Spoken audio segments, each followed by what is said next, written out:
Hi friends, welcome to Thanneer Raju YouTube channel. Telangana గర్వంగా చెప్పుకునే చారిత్రాత్మక కట్టడాలలో ఒకటి శిల్పకళకు నిలువెత్తు నిదర్శనం. ప్రపంచాన్ని ఆశ్చర్యపరిచే అద్భుత నిర్మాణం అదే హనుమకొండలోని 1000 స్తంభాల గుడి. ఈ ఆలయాన్ని ఒక్కసారి చూస్తే చాలు అప్పటి శిల్పుల ప్రతిభకు మనస్ఫూర్తిగా నమస్కారం చెప్పకుండా ఉండలేరు. ప్రతి రాయి ఒక కళాఖండంలా కనిపిస్తుంది. ప్రతి స్తంభం ఒక చరిత్రను చెబుతుంది. దాదాపు 860 సంవత్సరాల క్రితం నిర్మించిన ఈ ఆలయం నేటికి తన అందాన్ని ఏమాత్రం కోల్పోలేదు. అయితే ఈ ఆలయాన్ని ఎందుకు 1000 స్తంభాల గుడి అని అంటారు? నిజంగానే ఇక్కడ 1000 స్తంభాలు ఉన్నాయా? ఈ గుడిని ఎవరు నిర్మించారు? ఇందులో దాగి ఉన్న విశేషాలేంటి? ఈ వీడియోలో వివరంగా తెలుసుకుందాం. ముందుగా ఈ ఆలయ చరిత్ర గురించి తెలుసుకుందాం. 12వ శతాబ్దంలో కాకతీయ సామ్రాజ్యం తెలంగాణ ప్రాంతాన్ని పరిపాలిస్తుంది. ఆ సమయంలో కాకతీయ రాజు రుద్రదేవుడు తన రాజధాని హనుమకొండలో ఒక అద్భుతమైన దేవాలయాన్ని నిర్మించాలని సంకల్పించాడు. ఆ సంకల్ప ఫలితమే ఈ 1000 స్తంభాల గుడి. క్రీస్తు శకం 1163 సంవత్సరంలో ఈ ఆలయ నిర్మాణం పూర్తయిందని చరిత్ర చెబుతుంది. కాకతీయుల పాలనలో కళలకు, శిల్పాలకు, దేవాలయ నిర్మాణాలకు ఎంతో ప్రాధాన్యం ఉండేది. అందుకే ఈ ఆలయంలోని ప్రతి భాగం అత్యంత అందంగా, అద్భుతమైన శిల్పాలతో రూపొందించబడింది. ఈ ఆలయం సాధారణ దేవాలయం కాదు. దీనిని త్రికూటాలయం అని కూడా పిలుస్తారు. అంటే ఒకే ప్రాంగణంలో 3 ప్రధాన గర్భగుడులుంటాయి.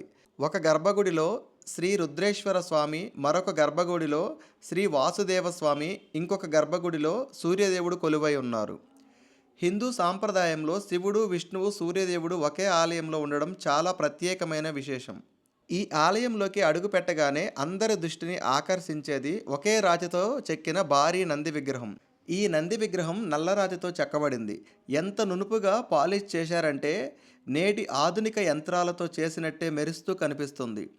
శిల్పులు ఒక్క రాయితో ఇంత అందాన్ని ఎలా తీసుకొచ్చారో చూస్తే ఆశ్చర్యం కలగక మానదు. ఇంకా ఈ ఆలయంలోని స్తంభాలపై చెక్కిన శిల్పాలు, పూల తీగలు, నృత్య భంగిమలు, దేవతా రూపాలు అన్నీ చూస్తుంటే ప్రతి రాయి మాట్లాడుతున్నట్టే అనిపిస్తుంది. ఇక్కడికి వచ్చే ప్రతి పర్యాటకుడు ఒక్కసారైనా ఈ శిల్పాలను దగ్గరగా చూసి ఆశ్చర్యపోవాల్సిందే.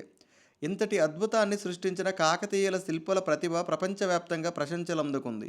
అయితే ఈ ఆలయాన్ని ఎందుకు 1000 స్తంభాల గుడి అని అంటారు? నిజంగా 1000 స్తంభాలు ఉన్నాయా? దాని గురించి ఇప్పుడు తెలుసుకుందాం. వాస్తవానికి ప్రస్తుతం ఇక్కడ ఖచ్చితంగా 1000 స్తంభాలు కనిపించవు. కాలక్రమేణా కొన్ని స్తంభాలు ధ్వంసమయ్యాయి. అయితే ఈ ఆలయ నిర్మాణ శైలిని మండపాల్లోని చిన్న పెద్ద స్తంభాలన్నిటినీ కలిపి లెక్కిస్తే దాదాపు 1000 స్తంభాల వరకు ఉంటాయని చరిత్రకారులు చెబుతున్నారు.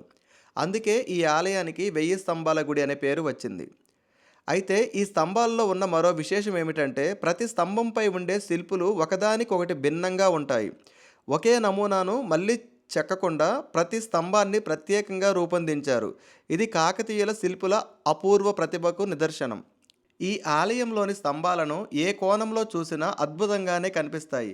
సూర్యకాంతి పడే దిశను బట్టి వాటి నీడల మారడం కూడా ఒక ప్రత్యేకమైన ఆకర్షణ.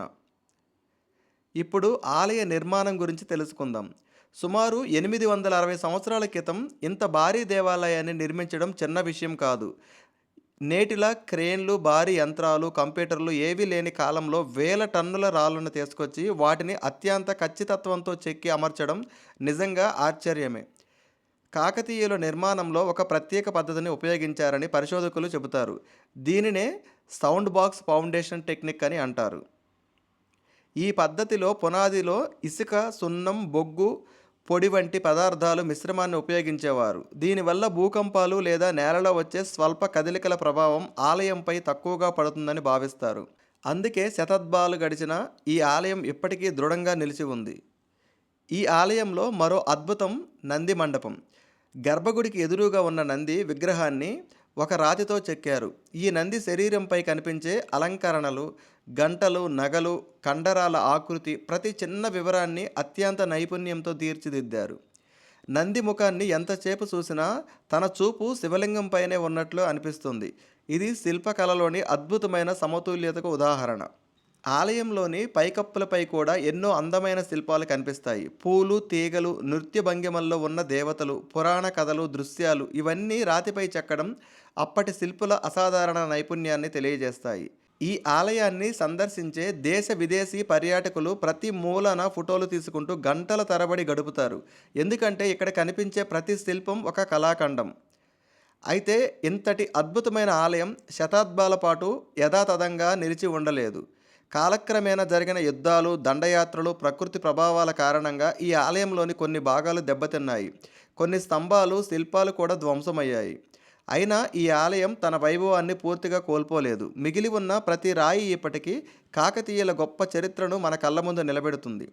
ఈ ఆలయం ఎలా దెబ్బతింది, తర్వాత దాన్ని ఎవరు మళ్ళీ కట్టించారనే దాని గురించి అయితే తెలుసుకుందాం. శతాబ్దాల పాటు ఈ ఆలయం కాకతీయుల వైభవానికి ప్రతీకగా నిలిచింది. కానీ కాలం గడిచే కొద్దీ పరిస్థితులు మారాయి. కాకతీయ సామ్రాజ్యం బలహీనపడిన తర్వాత జరిగిన దండయాత్రల ప్రభావం ఈ ఆలయం పైన పడింది. కొన్ని మండపాలు దెబ్బతిన్నాయి, కొన్ని స్తంభాలు విరిగిపోయాయి, మరికొన్ని శిల్పాలు కాలగర్భంలో కలిసిపోయాయి.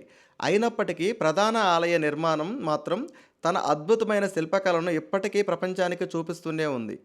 చాలా సంవత్సరాల పాటు ఈ ఆలయానికి తగిన సంరక్షణ లేకపోవడంతో కొన్ని భాగాలు శిథిలా వ్యవస్థకు చేరుకున్నాయి. అయితే భారత ప్రభుత్వం ఈ ఆలయం చారిత్రక ప్రాముఖ్యతను గురించి దాని పరిరక్షణకు ప్రత్యేకమైన చర్యలు ప్రారంభించింది. ప్రస్తుతం ఈ ఆలయం సంరక్షణ బాధ్యతలన్నీ ఆర్కియాలజిస్ట్ సర్వే ఆఫ్ ఇండియా అంటే ఏఎస్ఐ నిర్వహిస్తుంది. దెబ్బతిన్న శిల్పాలను సాధ్యమైనంత వరకు అసలు రూపంలోనే పునరుద్ధరించే ప్రయత్నం చేశారు. విరిగిన రాళ్లను మళ్ళీ అమర్చడం, పునాదులను బలోపేతం చేయడం, పరిసరాలను అందంగా తీర్చిదిద్దడం వంటి ఎన్నో పనులు చేపట్టారు. ఇప్పుడు ఈ ఆలయాన్ని సందర్శించే వారికి ఎంతో ప్రశాంతమైన వాతావరణం కనిపిస్తుంది. పచ్చని ఉద్యానవనాల మధ్య నిలిచిన ఈ చారిత్రక దేవాలయం ప్రతి ఒక్కరిని ఆకట్టుకుంటుంది. ముఖ్యంగా ఉదయం సూర్యోదయం సమయంలో లేదా సాయంత్రం సూర్యాస్తమయం వేళ ఈ ఆలయం మరింత అందంగా కనిపిస్తుంది. రాతి స్తంభాలపై పడే బంగారు కాంతి ఆలయానికి ఒక దివ్యమైన రూపాన్ని ఇస్తుంది. అందుకే ఫోటోగ్రాఫర్లు, వీడియో క్రియేటర్లు, చరిత్ర పరిశోధకులు ఈ ప్రదేశాన్ని ఎంతో ఇష్టపడతారు. ఇక్కడికి వచ్చినప్పుడు నంది విగ్రహాన్ని, త్రికూట ఆలయ నిర్మాణాన్ని, ప్రతి స్తంభంపై ఉన్న శిల్పాలను తప్పకుండా గమనించండి. ఎంత దగ్గరగా చూస్తే అంత కొత్త విషయం కనిపిస్తుంది. ఈ ఆలయం కేవలం భక్తులకు మాత్రమే కాదు, భారతీయ శిల్పకళను అధ్యయనం చేసే విద్యార్థులకు కూడా ఒక జీవాంతమైన పాఠశాల లాంటిది. ప్రతి రాయిపై కనిపించే గీతలు, ప్రతి శిల్పంలో కనిపించే భావాలు, ప్రతి స్తంభంలో కనిపించే సమతుల్యత, ఇవన్నీ కాకతీయుల శిల్పుల అసాధారణ ప్రతిభకు నిదర్శనాలు.